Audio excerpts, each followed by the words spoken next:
আচ্ছা, কখনো ডিপ্রেশন হয়েছে? দেখবেন ডিপ্রেশন হলে আমাদের নিজেদেরকে বড় একা লাগে। কেমন হয় সেটা একটু বলি। কাউকে একটা কল করে কথা বলতে ইচ্ছে করলো, কিন্তু হঠাৎ করে আপনার মনে হলো, আরে আমার তো নিজের মনের কথা বলার মতো একটাও মানুষ নেই যে শুনবে।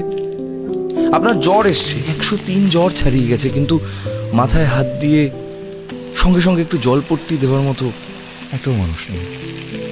ধরুন আপনাকে কেউ নির্মমভাবে ঠকিয়ে গেছে, আপনার মন ভেঙে দিয়েছে, খুব ভালোবেসেছিলেন, তবু হাউমাউ করে কান্না করে কাউকে বলতে ইচ্ছে করলেও একটাও আপন মানুষ নেই, একটাও আপন বন্ধু নেই যাকে বলবেন। কি বিভৎস ভয়ঙ্কর একটা ব্যাপার না ডিপ্রেশন? দেখুন, এই নগর সভ্যতায় এমন অজস্র মানুষ আছে যাদের সুন্দর বাড়ি আছে, গাড়ি আছে, পরিবার আছে, ঘর জুড়ে প্রতিদিন হইচই আছে, কিন্তু নিজের ভিতরে দু চারটে কথা বলার মতো একটা মানুষ নেই যে কিনা ভিতরটাকে বুঝবে। জানেন তো, ভিতরটাকে। প্রচণ্ড ডিপ্রেশনে নিজেকে শেষ করে দেওয়ার চিন্তা হয় এক সময়, কিন্তু মাথায়